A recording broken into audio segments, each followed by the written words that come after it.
This is to all those who've been listening to Old Time Radio that I've been podcasting for 12 years. It's time for you to purchase the Old Time Radio collection now at the lowest prices ever. 500 gigabyte external hard drive chock full of radio shows that we all love. And don't forget the bonuses. Here's my offer. I need everyone who hears my voice to go to oldtimeradiodvd.com to place your order today. With every order, I will include a comprehensive show guide with episode descriptions. Over 1,982 pages. This is truly once-in-a-lifetime deal. Place your order today at oldtimeradiodvd.com. You will be glad you did. We have to leave now, Edith. There's no time to pack. The bank account's been frozen. Philippe and Jean are already under house arrest. I'll fetch the carry-cot for David. If we get separated for any reason, make for the embassy. Don't answer it. The fire escape. Quick, I'll get David. But do as I say. Hurry. Open the door. It's all right. I'm not moving without you. Oh! It's too late. You are Carsten Fengel? Yes. We would like you to come with us, please. What for? Where to? I have papers here for your arrest. On what charge? What are we supposed to have done? Everything will be explained later. Then you must let me contact my embassy. That is not possible. Come. Wait, baby. But David, no! Your wife will join you later. Well, what are you doing? You can't take me. Please do as you're told and no one will be harmed. But why? Edith! No! Get out! Better that you make no trouble. No! Take them. No! No, you don't! I won't let you take my baby! Oh, Carsten! Leave David! Leave him!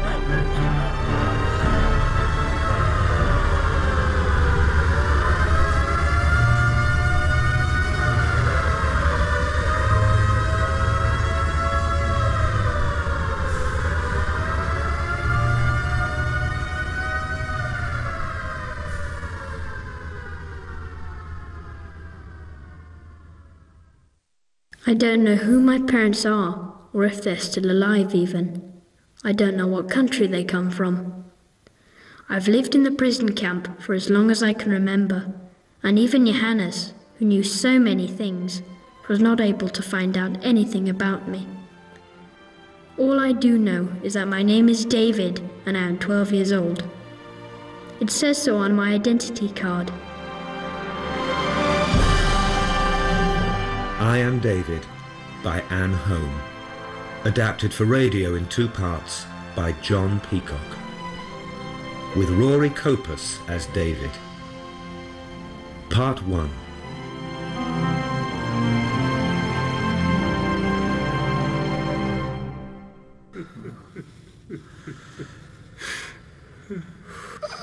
I was lying on my bunk in the darkness of the prison hut, thinking of what the commandant had told me just 2 hours before. "You must get away," he had said. You must escape tonight. Stay awake so that you're ready just before the guards change. When you see me strike a match, the current will be cut off and you can climb over. You'll have half a minute for it, no more. "What will happen to me if I don't escape?" That's none of my business. I'll have done everything I can to help you. "Why are you helping me?" I'm leaving tomorrow. Whatever the new commandant decides to do with you, I shan't be able to interfere. You'll soon be strong enough to do a man's work. If he wants to be rid of you, he'll work you into mines like they worked Johannes, until you drop to the ground. "But if I get over the fence without being caught, what chance have I? What do I do then?" By the big tree in the thicket on the track that leads to the mines, you'll find a bottle of water and a compass. Follow the compass southwards till you reach Salonika, and then, when no one's looking, get on board a ship that's bound for Italy, and hide. When you get to Italy, go north till you come to a country called Denmark. You'll be safe there. "I don't know what a compass is. I won't know anybody." Here, you see? A compass. These 4 letters indicate north, south, east, and west. And the needle, which swings freely, always points in the same direction. To the north. Do you understand? Yes. The half-minute the current's off is meant for you. If you try to take anyone with you, neither of you will get away. Now get back to the hut before you're missed.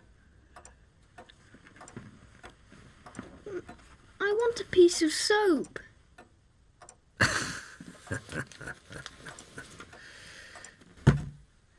Now get out. Do you know who my parents are?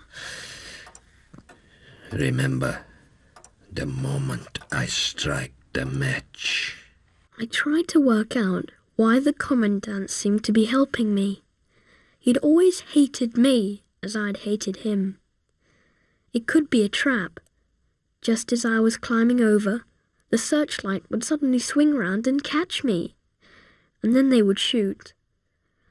But if they did shoot me, it would all be over quickly anyway. I wouldn't spend month after month dying slowly in the mines. I decided to try. I slipped out of the hut and hid myself in the gap between the walls of the guardroom and the Commandant's office, and waited. It was the Commandant. The yellow light from the guardroom shone for a moment on his face as he passed the window. He went up to the guard on duty and spoke to him. The guard left. Then he struck the match. I had 30 seconds. 26, 27, 28, 29, 30. I was over the fence and threw myself down in the safety of the thicket. I could faintly hear the tread of the guard, but it came no nearer and sounded no different from usual. And there was the bundle. A square handkerchief tied crosswise over a bottle of water and a compass. Just as the Commandant had said, there was also a large loaf of bread and a pocket knife. So he had wanted me to escape after all. A search party would be sent out for me in the morning, but not before. For the rest of the night I was safe. It was up to me to make the most of it. And I ran. All night. And for the next 3 nights. Salonika. Every night I ran, and I ran all night long. Salonika. I kept on repeating the word over and over again to myself until it seemed to fill my brain. Salonika. Go south till you reach Salonika. Think of nothing else.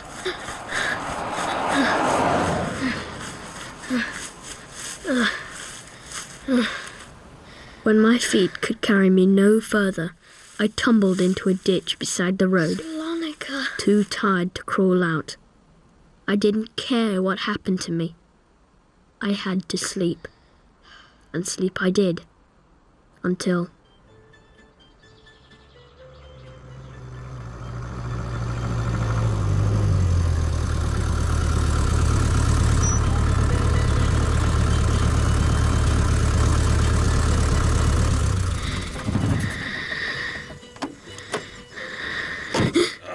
I held my breath. I thought that in a moment all would be over. Everything.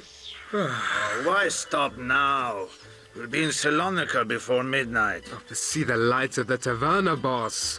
A bottle of wine, a plate of souvlaki, an ouzo or two. No 3 or 4. Oh, what difference is half an hour? 30 little minutes. Nikos. While we're standing here, we could already be eating. In 3 hours, you could be in Salonika with Katrina's arms around your neck. Oh, Katrina's hands around my throat, and the baby crying, and the old crow of her mother asking, "Where have you been, Nikos? What have you been doing, Nikos? How many drachma, Nikos? Won't you allow me 30 minutes of peace and enjoyment?"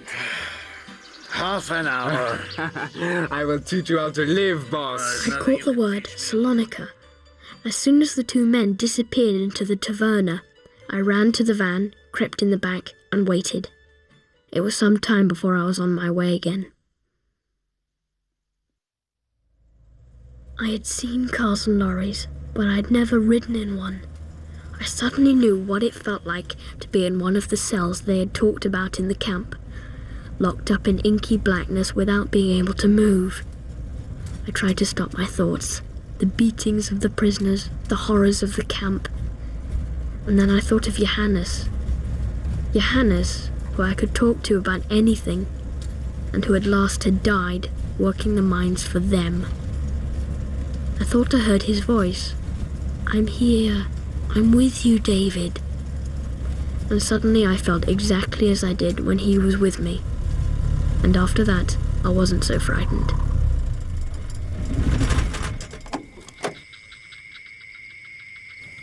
Good night, Alexei. Good night, Nikos. The men stopped the van while it was still dark and left it without looking in the back. I jumped out and found myself in the middle of a large town. I had no difficulty in finding the harbour, and the first ship I saw had Italy painted on it in large white letters. No one heard me as I slipped aboard and clambered down to the bottom, where I found a great dark room filled with so many packing cases that I could barely squeeze myself in. I lost count of the hours, for it was dark all the time. Once when I woke, I picked up a strange bottle in mistake for my own. Whatever I drank very soon made me feel sleepy, and after that, I took a drink from it every time I felt panic. What was I doing? Why didn't I just give myself up? I sometimes thought I would rather die than go on. Then, suddenly, there was light.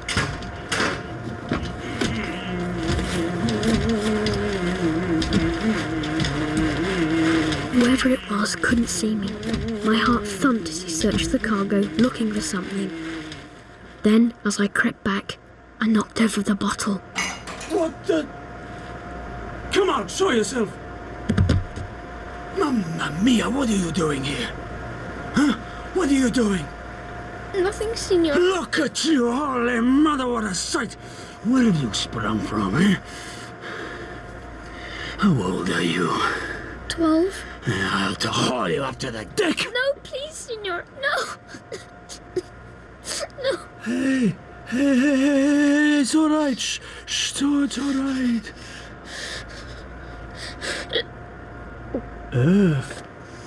So it's you's been drinking my wine, huh?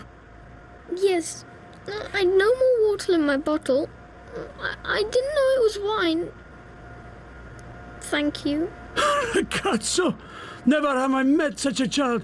First you drink my wine and then you thank me for it. Now, if that isn't the cheek of the devil. Where did you think you'd get to? Italy? Yeah, well, I suppose I should hand you over to the captain. That is what I should do. Yes, Signor.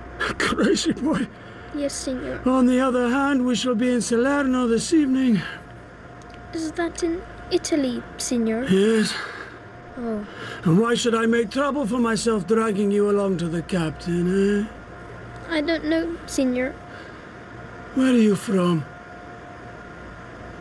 Are you running away from something or to something? Both, Signor. Well, what if I let you jump overboard just before we dock, and then I shan't have had anything to do with it?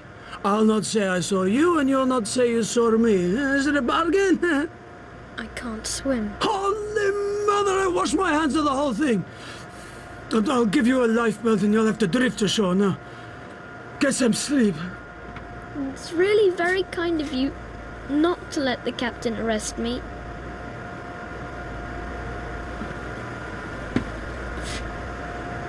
Why are you so frightened? I'll bring some food for you tomorrow.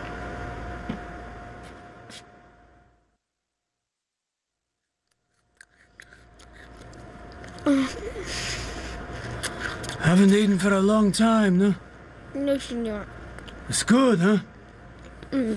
Thank you. Now, here is your lifebelt. It is? You put it over your head like so. Yes? Now, see, you must put it under your arms and move them like this to make sure that you're drifting in the right direction, or you'll be back in Salonika, not Salerno, you see. Yes, Signor. I'll come for you while the crew make ready to dock and slip you over the side on the end of a rope.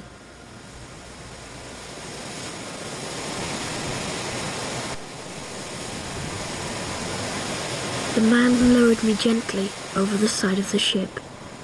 Don't splash until we're some way off, otherwise you might be hurt. Yes! Angelo! I'm a mento!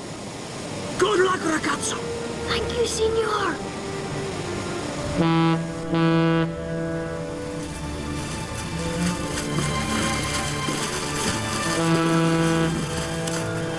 I looked back at the ship as it sailed on.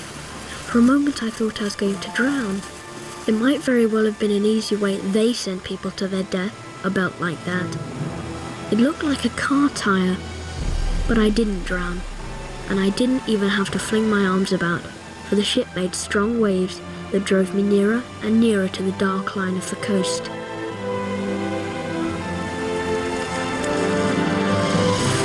I reached the shore and stumbled onwards in the darkness, uphill all the time, until I could go no farther.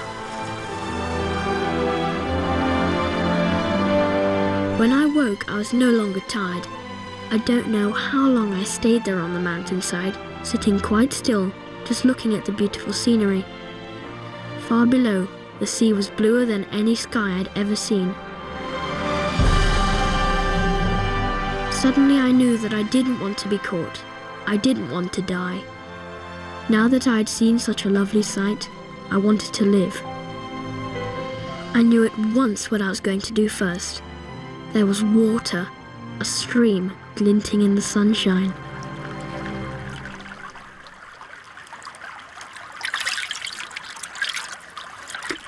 At last the sun glistened on a drop of water as it fell from my hand to my knee. I wiped it off, but it left no tide mark. There was no more dirt to rub away. I was David. Everything else was washed away. The camp, its smell, its touch. And now I was David, my own master, free. Free as long as I could remain so. But how could I stay free when I didn't know what everybody else knew?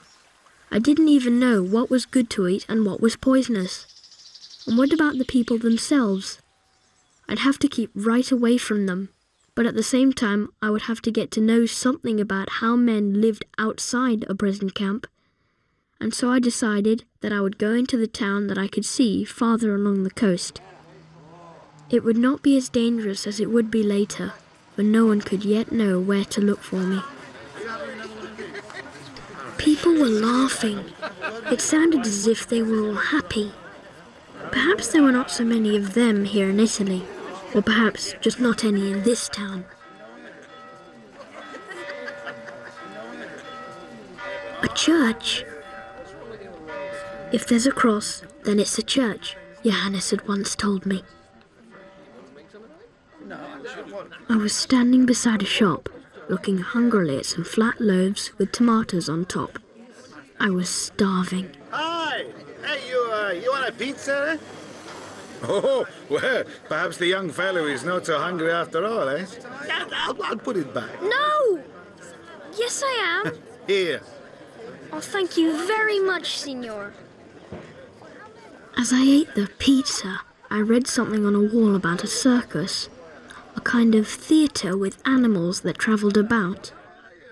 If anyone questioned me, I would say I came from one and was going to rejoin it somewhere else, far away, in the north. All day, I'd not heard anyone talk about them. And that evening, as I was filling my bottle at the pump down by the seafront. Hey, good catch today, Paolo. Enough to let me lie in for a few days. For a moment my heart almost stopped beating. He must be one of them. Who had he caught? Yes, they're running well. I was out early this morning, before dawn, and God was with me. So, God was with you, was he? Evening, Padre. Padre. but the catch was so heavy, we broke a net and lost almost twice as many fish as we landed. Still, there's plenty more in the sea. I heaved a sigh of relief. But then... Yeah, who's that boy who's been hanging around all day? Do you know him? What boy? A thin, ragged lad. He's not from these parts. He looked hungry. I'll give him a pizza. He was looking up at the church. I thought he'd come over for the harvest. One of Signor Missiani's casual workers. Ah, Missiani's cheap labor. He needs to be in the church praying if he's working for Missiani, not just looking up at it. No, it's too early for the harvest workers yet. But I know what you mean. He's not like the other children. No. There's a strange, quiet look about his eyes. Up to no good, you think? Oh, no, I wouldn't say that. But when you smile at him, he doesn't smile back. He just turns and walks away. Perhaps we should ask him where he comes from. Shh, there he is now. Oh, maybe he needs help. Now, look. Boy! Hey! Hurry off like a puff of wind. God bless him. Oh, some poor mother's boy. Yes. I had to get away at once before they began looking for me, or even sent for them. I decided I must keep away from people as much as possible and remember not to look at them. If only I knew what was so strange about my eyes. What did they mean when they said they were quiet? As I ran along the cliff, I stumbled over a loose stone and my compass went flying over the edge. Before I could put my hand out to catch it, it was too late. I was lost now. I would never know where north was. I would never find Denmark.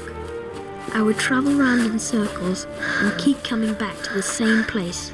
God! And they would find me. Oh, God! I don't know why I said that. It was what the prisoners said in the camp when they were most in despair.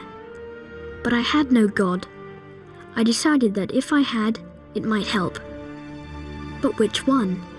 Some people seem to leave things to a woman called Mary. Not that I had anything against women, but it might be better to choose one who looked after things himself. Johannes had told me about another David, who had lived a long time ago. I tried hard to remember, because there was also a God in that story. Suddenly it came back to me. He maketh me to lie down in green pastures. He leadeth me beside the still waters. He was the one I would choose. God of the green pastures and the still waters, I am David, and I choose you as my God. But you must please understand that I can't do anything for you, because I know nothing about what people ought to do for their God. I pray you will help me so that they won't catch me again. Then perhaps I can gradually find out about you, so that I can do something in return. I am David. Amen. I was glad I'd thought of it. A God would be a lot better than a compass. Though, of course, it would have been nice to have both. Bread was my chief problem. There was so much to eat in Italy that people seemed to leave food lying about without realizing it. An orange or a tomato, but never bread. And bread you had to have if you were not to starve. If I did not find any the next day, I would have to ask God for some. That same evening, I came upon a parked car. A man was rummaging in the boot. Blast it! He was quite an ordinary man. Now what have you done? Lost my spectacles. Oh, Donald, really? I stepped forward without thinking what I was doing. I'll help you find them. What? Oh, thank you. That's very kind of you. It's not much good looking for glasses when you haven't got them on, is it? No, not really. I found them almost straight away, but the man had stepped over to the car and was talking to someone inside. Was he one of them, after all? Could I escape? How far could I get? It was only a second before he turned round. Can't you find them? If you can't, my wife will drive. Here they are, sir. You must have something for your trouble. No, I mean, no thank you. Ah, well, in that case, you must accept my thanks. Come and say hello to my wife. Come on! Alice, have you ever come across an Italian beggar boy who spoke such good English and was offended when you offered him money? What's your name? I am David. I'm on my way to join a circus farther north. Circus? Nothing so exciting for us. We've just come from Naples. We're over from England on holiday, but we're reaching the end. Soon be on our way home. Naples? Is that north? Why, yes. Donald, why don't we have our sandwiches now that we've stopped? Maybe David would like to join us. Would you, David? Like a sandwich? A sandwich? We've some ham and some cheese. Yes, please. Good. I like cheese. I'll get them out. Is there a king in England? At the moment, there's a queen, because the last king only had daughters. She wears a very fine golden crown. Does she? I didn't see that it mattered what she wore as long as the people were free. I'd learned in the camp that people always were free in those countries that had kings, or of course, queens. May I take my sandwich with me for later? But of course, if you'd rather. Take two, Donald. Give him another. There we are. One of each. Thank you. Can I go now? Yes, of course you can. But, David, before you do, I would like to see you smile. I felt awkward. Her face had an anxious look, as if she were waiting for me to give her something. But I had nothing to give. I'm sorry. I don't know how to do it. What, dear? You don't know how to smile? I'm sorry. Really. Can I go now? Just a minute, David. Donald, we can't just let him go like that. He's so young. He might be English. You can see he's not just a tramp. Those eyes. The boy's frightened. And the longer we keep him here, the more frightened he'll become. We can't get mixed up in it, Alice, and I'm sure he's not English. You're not English, David, are you? No, sir. But there was a man in the in the circus who was English. Won't you let me go now? Please, sir. Of course you may go, David. If there was any way in which we could help you, you would tell us, wouldn't you? Yes, but there isn't. Really. Thank you. But, David! David!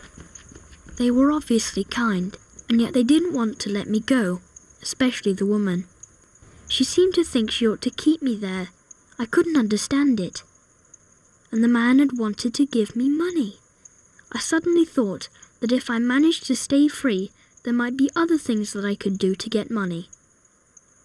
I wouldn't be able to avoid people, of course, but if only I could get to the bottom of what was wrong with my eyes and learn how to smile, then perhaps I would manage after all. He said Naples was north.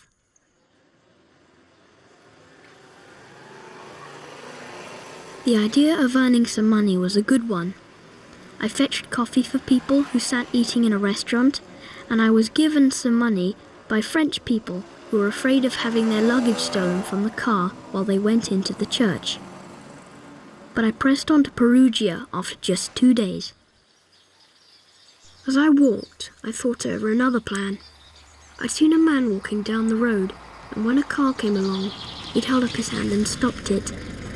The driver had put his head out and asked if he wanted a lift, and the man said, yes please, he did, and got inside. I'd get to Denmark twice as quick if I did that, but I couldn't make up my mind whether I dared try it. The trouble is you had to say where you were going, and, if it was me, suppose the driver got suspicious. If he did, I'd be caught. I couldn't get out of a moving car. It was the same reason why I would never, ever go into a house. Once inside, if they found you, you'd be trapped. The thought frightened me, but I didn't give up the idea.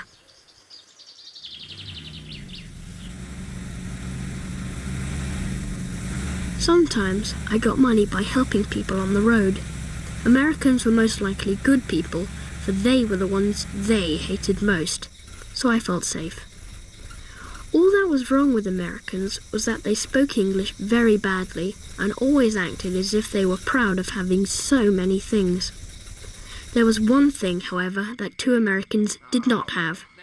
They had no petrol. Oh, no, Harry. I said we should have filled her up before we left Perugia. Well, I didn't, goddammit, Rose. Please don't swear, dear. I didn't think. No, you never do. That's your trouble. So tell me now, Rose, and I'll listen. What are we gonna do? I know what I'm gonna do. Get back in this rattle trap till you fetch some. Can I help and get some for you? Who are you? I'm David. Oh, that's very kind of you, but where will you find any? There's a village farther up the side of the hill. Here's the can.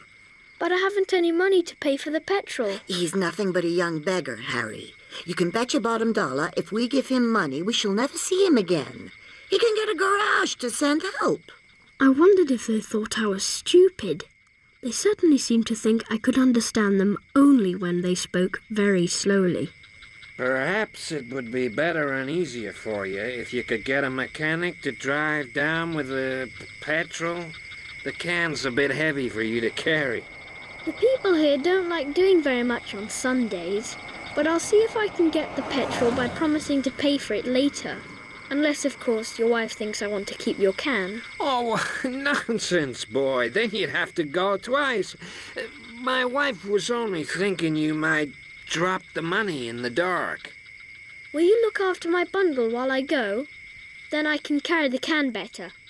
Both the man and the woman went red in the face, and I set off without waiting for an answer, leaving my bundle with them. When the garage owner heard that it was an American car that had run out of petrol, they insisted upon sending one of the garage hands down with enough to fill the tank. The man gave me a lift on his Vespa. I handed the American his unused note and, taking my bundle, turned to go. Wait a bit, boy. You must have something for your trouble. No, thank you. I don't need any money today. That was not true, but it felt good to say so. It was like saying, I am David, and I belong to myself, and no one has any right over me.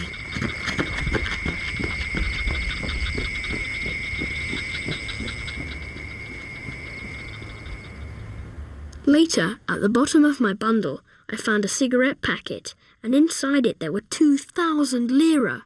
You could get practically nothing for 1 lira, but 2,000. There was also something written on a slip of paper. A letter. I'd never had a letter, and I found it very difficult to read handwriting, and I'd never tried reading English. We are very sorry we thought you might steal. Not all boys are honest, you know, but we are sorry we suspected you. Rose and I would be glad if you would make use of this money to show you have no hard feelings towards us. And then came a name that I could not read. The result was that in the next village, I bought a loaf of bread, a cake of soap, a comb, a mirror, a pair of scissors, a pencil, and a small pad of notepaper, because for a long time I'd wished I could write better, and I still had enough money to buy bread for days. I cut my hair. The tufts at the back of my neck were a bit difficult, but all in all, I didn't do too bad a job. I took a good look at my eyes in the mirror, but couldn't understand in what way they were strange. I also practiced smiling, but I couldn't get it right, and in the end I gave up. I wanted to try out my plan of getting a ride, but every time a lorry approached, I wasn't brave enough. I could feel my heart beat faster and my throat grow tight, so there was nothing else for it. God of the green pastures and the still waters, I am David. If you're strong enough to do something about what people think and feel, then will you please take this fear away, just long enough for me to wave to a lorry? And if it isn't greedy to ask for 2 things at once, will you please let it be a good man that comes in the next one? I haven't yet found anything I can do for you. I am David. Amen. Where are you going, boy? Perugia! My plan had gone off very well. Perhaps I'd stop another, but I'd have to do it on my own. I couldn't keep asking God for things. He'd soon grow tired of me if I never did anything for myself. I didn't know that the very next day something would happen that I could not tackle alone, and I still would not ask for help. I left the road outside Perugia and walked through a forest. I still couldn't make up my mind whether they were really after me or not. If they were, it wasn't because I knew anything, but I could have been a useful hostage. Suppose, say, my father had been their enemy. then they might have had a hold over him with me in their power. Not that I really believed it, but there must be some reason that would make them want to find me, and that was as near as I could get. Suddenly I could hear music. It was coming from a big house close by among the trees. There I was again, walking along without thinking where I was going. Hey, you! You know you're trespassing, tramping on private property in broad daylight. I'll show you. You need a damn good hiding. So you won't hit back, eh? Scared to fight? Use your fists, you little rat. No. Maybe you like being beaten up. No, I don't. Well, why didn't you get up and fight then? Because if I hit you back, I'd be no better than you. You're stupid. You can hit me as much as you like, but you'll have to catch me first. Idiot! You're just yellow! I was sick, and every time I thought about him, I felt like being sick again. He was just like the guards in the camp, the only difference being that the guards did not leave off till their victims passed out. I ran and ran till I found myself beside a small lake. I took my clothes off and put them in the water. I scrubbed myself all over. I must not leave a spot unwashed where the boy had touched me, and then set my clothes out to dry. I lay down beside them and made an effort to calm myself and forget the boy. It was then that I heard the sound of children playing. I'm Davy Crockett, King of the Wild Frontier. I want to be Davy. Well, you can't. Why not? Because you're a girl. Anyway, I'm Davy. From where I was, I could see them, but they could not see me. People were always talking about children playing, but playing seemed to mean so many different things that I'd given up trying to find out what it was. Why not me? I've got the hat, haven't I? Whoever's got the hat has to be Davy. First, you and I will be Indians, and we'll capture Maria and tie her up in the shed. I don't want to be tied up in the shed. It's not really a shed. It's your ranch house. Then later, I'll come and rescue you. Who am I? You can be my brother. But I am your brother. That's not playing. Davy Crockett's brother, idiot. I didn't know he had a brother. That's because he didn't do anything special. All right, I know. You can be the Indian chief. I get to kill you when I come back to rescue Maria. I thought it sounded silly, but that was probably because I didn't really know what ordinary children were like. Why do I always have to be the one who gets killed? The girl went into the shed, where I suppose they tied her up, and so there was nothing more to watch. I was very tired too, and thought I might just as well take a nap. Then perhaps they would go off with the girl, and I could be on my way.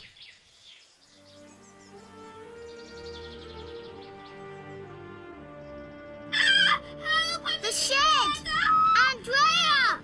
I was wakened by shouting and crying. The shed! It's on fire! What did you think you were up to? It's on fire! What can we do? I'll get Carlo and Father. She'll burn to death. Carlo! Father! Help! I grabbed my clothes and dipped them into the lake.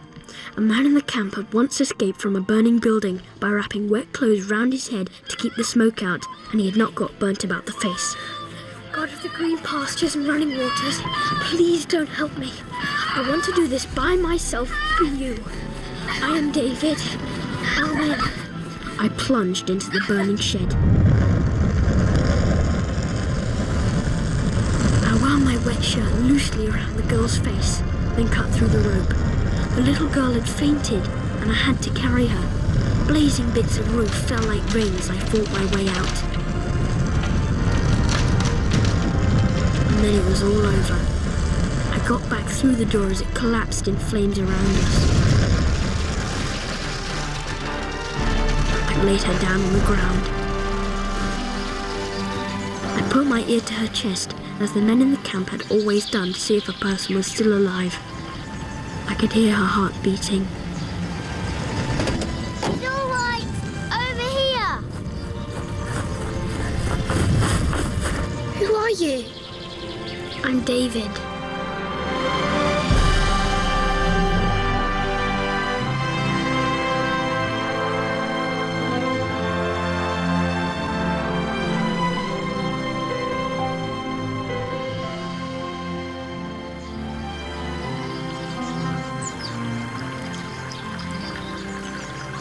He went right through the burning doorway and rescued her. Young man, you saved my daughter's life. And only just in time.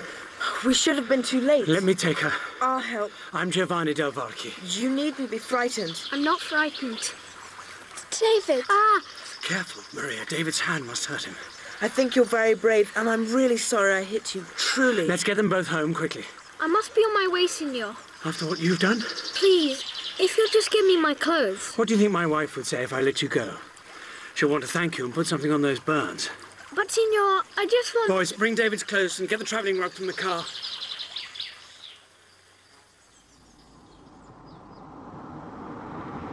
There was nothing I could do.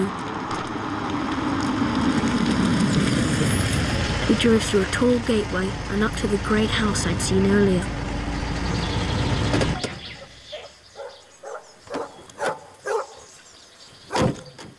They were grateful to me for saving Maria, and I knew that as long as they didn't discover where I came from, I'd be safe. All the same, as I stepped through the doorway, my heart was thumping faster than ever before. I was doing what I swore I would never do.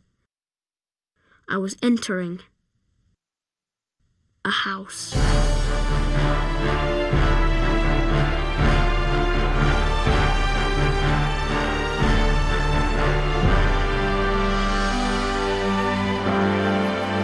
That was part 1 of I Am David by Anne Home.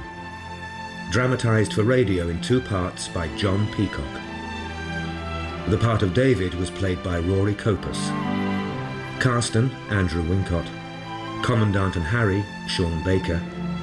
Edith and Alice, Jane Whittenshaw. Angelo and Giovanni, Anthony Carth. Donald, Simon Treves. Teresa, Hazel Ellaby. Rose, Francis Jeter. Baker and Alexei, Stephen Critchlow. And Nikos was played by Sam Collins. Carlo, William Green. Maria, Maudie Manton. Checha, Matthew Thomas Davis. And Andrea by Greg Sheffield. Other parts were played by members of the cast.